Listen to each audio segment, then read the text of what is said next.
Will add 2 every time. Okay, प्रत्येक वेळेस आपण 2 हा नंबर ऍड करत जायचा येणाऱ्या नंबर मध्ये. 1 + 2 1 + 3 3 + 2 काय करायचं आहे 9 2 0 बॅकवर्ड डायरेक्शनने नंबर लिहायचे आणि इथं 1 ला जे जे आन्सर येईल ते प्रत्येक वेळेस आपण त्याच्यात ऍड काय करत जाणार आहे 2. सो आपला टेबल लर्न होईल आणि तयार होईल.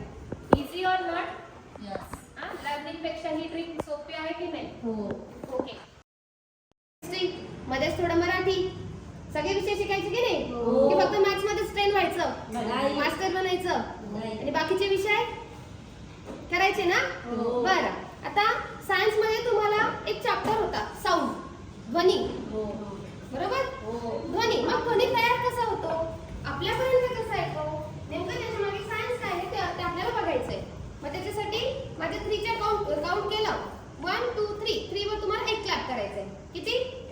एक टाळी वाजवायची फक्त. रेडी? हो. यस. 3 2 नो 3 2 1 3 2 1 3 2 1. आवाज आला? हो. आवाज केव्हा आला? क्लॅप केल्यावर. त्याच्या आधी टाळीचा आवाज येत होता का? नाही. का नव्हता येत बरं? तुम्ही क्लॅप नव्हता केला तेव्हा काय तुमच्या हातांची हालचाल झाली नाही, ते एकमेकावर आदळले नाही, त्याच्यामुळे तिथे आवाज ध्वनी निर्माण झाला का? नाही झाला. बरोबर आहे ना? मग आता हा ध्वनी नेमका निर्माण कसा झाला? तुम्ही सांगाल की टीचर आम्ही दोघं हात एकमेकांना आदळले आणि आवाज तयार झाला. पण त्याच्या मागे काहीतरी लॉजिक आहे, काहीतरी सायन्स आहे. मग ते काय तर ते समजून घ्यायचंय. त्याच्यासाठी काय करायचं, परत 3 चा काउंट येईल. यस. 3 च्या काउंटवर फक्त असा साऊंड काढायचा. बरोबर? स्टार्ट करायचा. पहिले असा हात घ्या वरती, सगळ्यांनी घेतला, इथे लावा, लावला. ओके, नाव 3 2 1 स्टार्ट. स्टॉप. काय वाटलं? उभी राहा तू. कोण सांगेल काय फील झाली ते हात लावल्यानंतर? बोल बोल. इथं हालचाल झाली. हालचाल झाली. असं काहीतरी व्हायब्रेट थरथर झाली असं वाटलं? वाटलं की नाही कंपन झालंय असं वाटलं की नाही? थरथरल्यासारखं वाटलं की नाही? हो. म्हणजेच काय, आवाज केव्हा जनरेट होतो, जेव्हा तिथे काहीतरी व्हायब्रेशन्स असतील, कंपन असतील. जर कंपन नसतील तर ध्वनी निर्माण होईल का? नाही. म्हणजे ध्वनी असेल तर तिथे काय असेल? कंपन. कंपन असेल तर तिथे काय आहे? ध्वनी.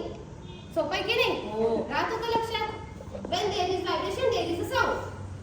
There is sound, there is a vibration. No vibration, no sound. vibration नाही, कंपन नाही तर ध्वनी पण नाही. सोपं आहे? Yes. राहील लक्षात? हो. बरं, आता आपण ध्वनी बघितला, हो. ध्वनी कसा निर्माण होतो ते बघितला. पण मग तो ध्वनी आपल्यापर्यंत कसं काय पोहोचतो? हवेच्या पार. हवेच्या मार्फत. फक्त माझा आवाज तुमच्यापर्यंत केव्हा पोहोचतोय? जेव्हा तुम्ही बोलता. जेव्हा मी बोलते. म्हणजे माझ्या इथे स्वर यंत्रामध्ये काहीतरी व्हायब्रेशन होत आहे हो. आणि मग तो आवाज तयार होतोय आणि मग तुमच्यापर्यंत पोहोचतो. बरोबर? हा झाला माझा आवाज. पण बाकीचा आवाज परत एक ऍक्टिव्हिटी. 3 च्या काउंटवर तुम्हाला डोळे बंद करायचे, शांत बसायचं आणि आजूबाजूचे आवाज ऐकायचे. ठीक आहे? स्टार्ट. 3 2 1 स्टार्ट. No cheating. डोळे बंद कर. Close your eyes.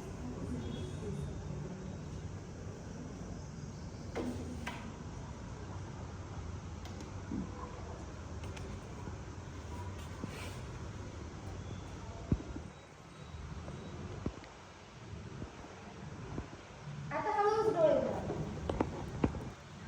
आले वेगवेगळे आवाज? कोण सांगेल कोणकोणता आवाज ऐकला? हा, उभी राहा.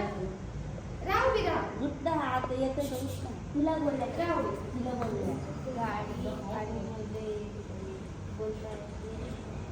अजून हा पक्ष्यांचा. Very good. गाड्यांचा. अजून बरोबर सांग. बरोबर. वर्गात या 2च मुलींना ऐकायला येतं का? बाकीच्यांना ऐकायला नाही येत? येतं. तिने आपलं ते केलं सांग ना उत्तर. बरोबर सांगते. तिथं आवाज ओळखायचे. लहान मुलांना पण आपण नाकात ठेवतो. बरोबर सांगते. सांग. गाडीचा आवाज, हम्म? कार्बन कंपनीचा आवाज, अरे बापरे, एवढा तुमचा आवाज आला. Very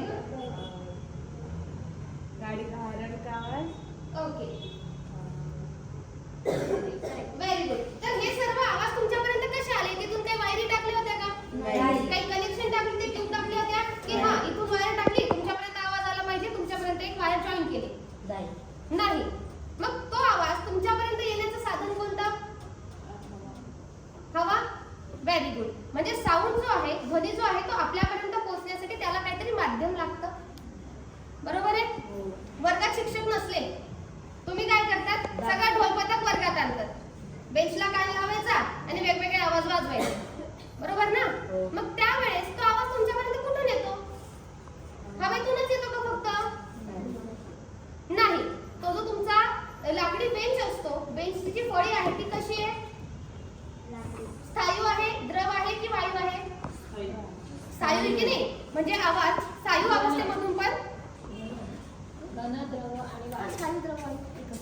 okay. तर स्थायू पदार्थामधून पण आवाजाचं जे आहे प्रसारण होत असतं, पसरत असतो आणि तो आवाज आपल्यापर्यंत पोहोचत असतो. म्हणजेच आवाजाला आपल्यापर्यंत पोहोचण्यासाठी माध्यमाची आवश्यकता असते. ते माध्यम स्थायू असेल, द्रव असेल किंवा वायू असेल. वायू कोणतं? हवा, जे तुम्हाला आता आवाज ऐकायला आले. बरोबर? आवाज निर्माण होण्यासाठी कंपन होणं महत्वाचं आहे. कंपन झालं नाही तर ध्वनी निर्माण होणार नाही. ध्वनी निर्माण होणार नाही. बरोबर? आणि जर तिथे ध्वनी आहे तर तिथे कंपन आहे. समजलं? सोपं आहे सायन्स? अवघड आहे? राहील लक्षात? चला मग एकदा स्वतःसाठी छोटासा ध्वनी तयार करा. 3 क्लॅप करायचे. 3, 2, 1. Very good. थँक्यू. व्याकरणामध्ये तुम्हाला वाक्यांचे प्रकार माहिती आहे का ग? प्रश्नार्थी वाक्य, आज्ञार्थी वाक्य, होकारार्थी, नकारार्थी शिकलो ना आपण? शिकलो ना? ते आपल्याला तयार करता येतात का किंवा ओळखता येतात का आपल्याला? की कुठला प्रश्नार्थी असेल, कुठला आज्ञार्थी असेल, कुठलं होकारार्थी असेल. ठीक आहे, एखादं होकारार्थी वाक्य सांगा. कोण सांगतं?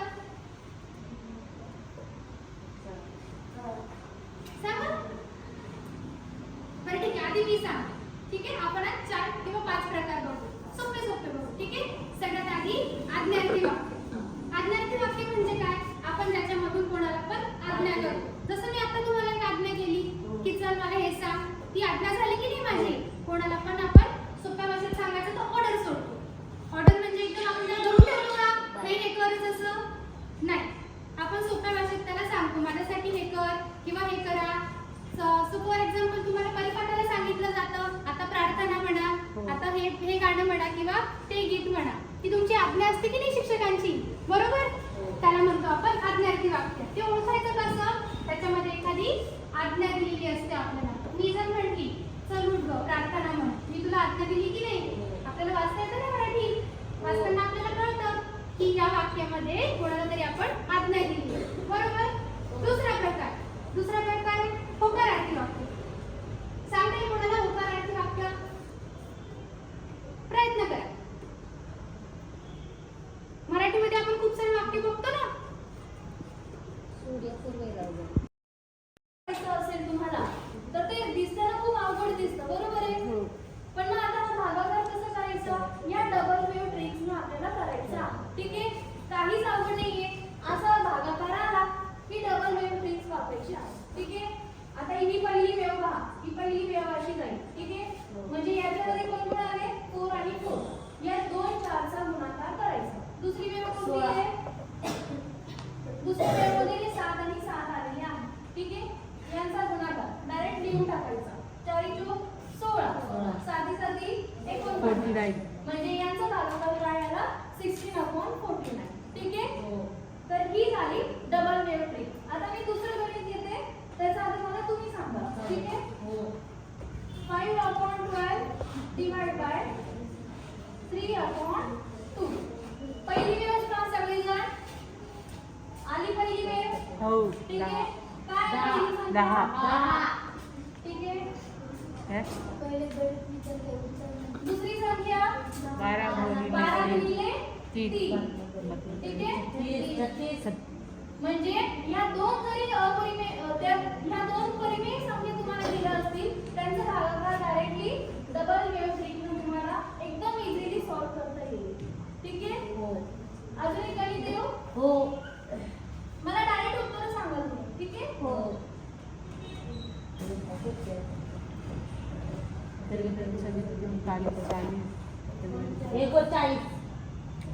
बरोबर. पहिली वेव्ह 33 49 आणि दुसरी वेव्ह 32. 8 × 32. ठीक आहे. तर ही झाली डबल वेव्ह. ओके, तर बोलताना आपल्याला सगळ्यात आधी कशाचा विचार करावा लागेल? व्हेरी गुड, टेन्सचा. कारण आपण ज्या स्थितीबद्दल बोलतोय किंवा ज्याच्याविषयी बोलतोय तर ते बोलताना सुद्धा आपल्याला काळ आणि वेळ या दोघांचा विचार करावा लागेल की नाही? बरोबर. तसं जर सपोज काल तुमची मैत्रीण आजारी होती, ती स्कूलला नाही आली, तर तुम्ही जेव्हा तिला विचारणार तर ती तुम्हाला काल काय झालं त्याबद्दल सांगेल की नाही, किंवा जे होणार आहे त्याबद्दल सांगेल? नाही. जे झालं होतं किंवा ती बरी नव्हती, कुठल्या कारणाने त्या स्कूलमध्ये आले नाही त्याबद्दल सांगेल. बरोबर. तसं जर आपल्याला आता इंग्रजी बोलायचंय, मग आपल्याला जर कालबद्दल बोलायचं तर आपल्याला आधी कालचा जो काळ आहे तो यूज करावा लागेल. बरोबर. तसंच जर आपल्याला भविष्याबद्दल बोलायचं असेल तर भविष्य काळाबद्दल. परंतु जर आपल्या क्लासमध्ये आता आपण काय शिकतोय याबद्दल जर तुम्हाला सांगायचंय तर आपण कुठला काळ यूज करणार? वर्तमान काळ. बरोबर. तर पास्ट, प्रेझेंट आणि फ्युचर आपण या मेन टेन्सेस बद्दल शिकूया. तर आपण बोलताना आपल्याला जे सहाय्यकारी क्रियापद आहे, बरोबर, आपल्याला त्यांचा कसा वापर करायचा आहे आता ते शिकायचंय. आणि त्याच्यासाठी आपण एक छोटस ऍक्टिव्हिटी निवडली आहे, रायटिंग अ लेटर, पत्र लिहिणे. बरोबर. तर जर आपल्याला सपोज आपल्याला वर्तमान काळाबद्दल जर शिकायचंय किंवा वर्तमान काळामध्ये आपण काहीतरी ऍक्टिव्हिटी करतोय, जसं की पत्र लिहितोय, आपल्याला त्याबद्दल बोलायचंय, तर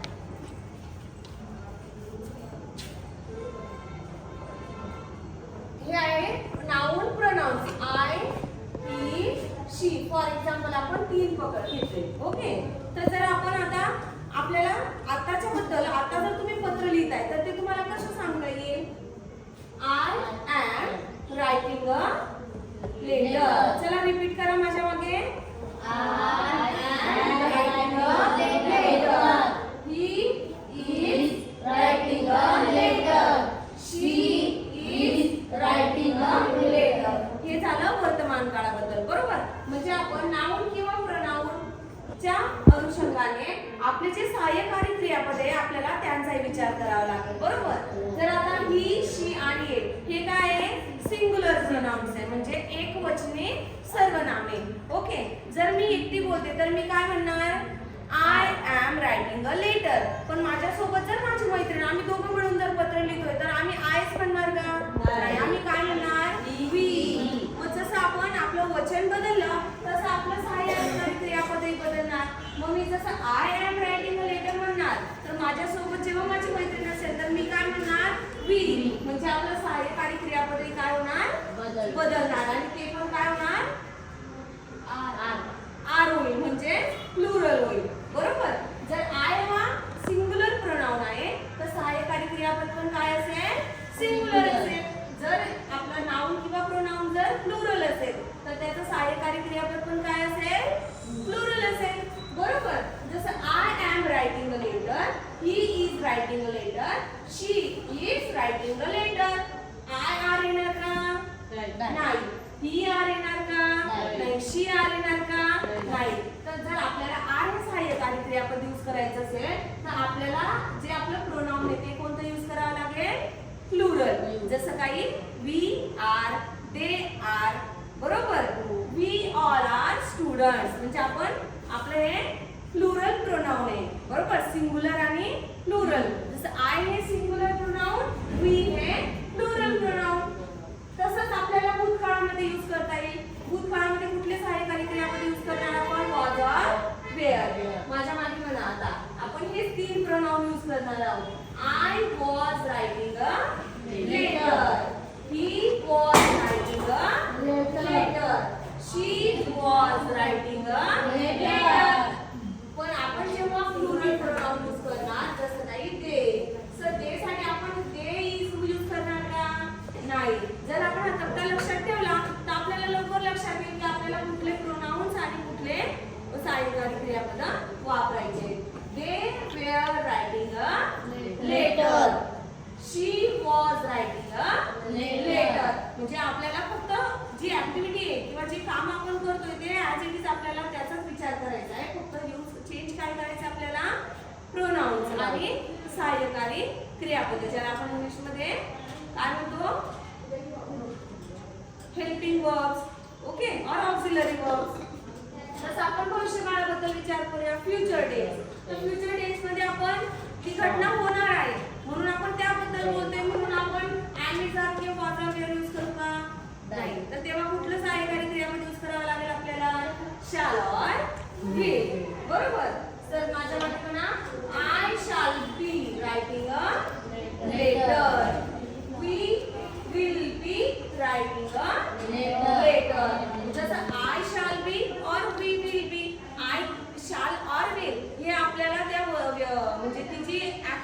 किंवा ती जी ऍक्टिव्हिटी ती करण्याची पॉसिबिलिटी किती आहे? जर उद्या तुम्ही शाळेत येणारच आहात तर तुम्ही काय म्हणणार? I will be coming to the school. उद्या मी स्कूलमध्ये येणारच आहे. पण जर तुमची पॉसिबिलिटी नाहीये किंवा तुम्हाला बरं नाहीये तर तुम्ही शुअर नाही आहात की मी उद्या येऊ शकते की नाही, हे काही माझं डिसाईड नाही अजून, तर तुम्ही ज्याच्यात पॉसिबिलिटी खूप कमी तेव्हा आपण काय यूज करणार? शाल. आणि जेव्हा आपण निश्चित ठरवलेलं आहे तर आपण कोणतं सहाय्यकारी क्रियापद यूज करणार? विल. चला माझ्या मागे म्हणा, I shall be writing a letter. मोठ्या आवाजात, मोठ्या. He will be writing a letter.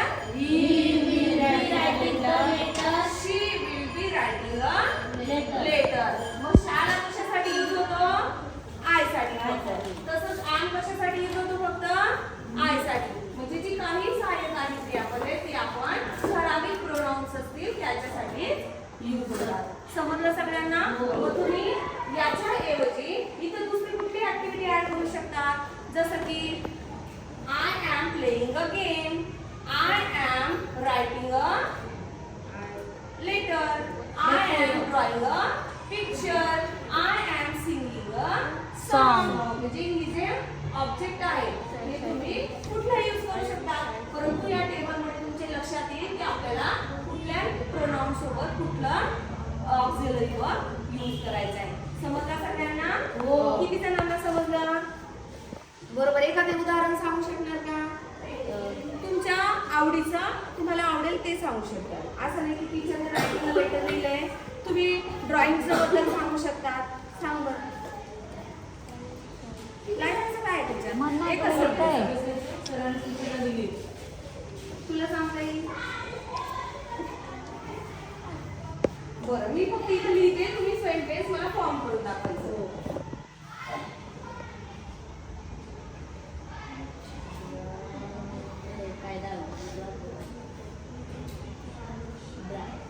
I am drawing a picture. तर तुम्ही हे इथून प्रोनाउन, इथून ऑक्झिलरी वर्ब कुठला यूज करून तुम्हाला त्याच्या पुढे हे रीड करायचं. Okay. I am drawing a picture. Very good. Next. He is drawing a picture. She is drawing a picture. आता आपल्याला पास्ट मधला यूज करायचा आहे, म्हणजे वाज किंवा वेअर पैकी. चला start. I was drawing a picture. He was drawing a picture. Very good. आता फ्युचर बद्दल, पण याच्यामध्ये शाल और विल नंतर आपल्याला बी ऍड करायचं आहे. ओके. चला start. I shall be.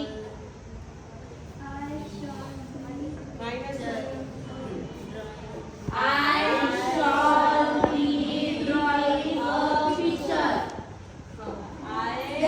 He will be. He all नाही ना, ही Will be he will B.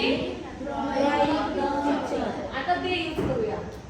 They will be drawing a picture. Sentence form करता येईल आता? Oh. बरोबर. मग आता हा चार्ट आहे, हा डोक्यात ठेवायचा. जेव्हा आपल्याला बोलायचंय तर आपण कुठल्या काळाबद्दल बोलतोय? जर भविष्य काळाबद्दल विचारत असू तर आपल्याला कोणता वर्ब यूज करायचा आहे? ऑक्झिलरी वर्ब शॅल और विल. त्याच्यासाठी एक छोटीशी ऍक्टिव्हिटी आहे बघा. जर आपण आज बद्दल बोलतोय तर कुठलं ऑक्झिलरी वर्ब यूज करायचं? इकडे बघा. बघा. माझ्यासारखं करायचंय. ॲमेझॉन. अशा हात करायचे. Amazon was or where, shall or will. Amazon was or where, shall or will. असा हात केला म्हणजे काय? आज. असा हात केला म्हणजे उद्या. काल. गेलेला दिवस म्हणजे काल आणि येणारा दिवस म्हणजे उद्या. म्हणजे काल साठी कोणता ऑक्झिलरी वर्ब यूज करायचा? shall or will. उद्यासाठी उद्यासाठी दिवसासाठी shall or will. गेलेल्या दिवसासाठी was was well or were. आणि चालू वर्तमान काळासाठी am is are am is are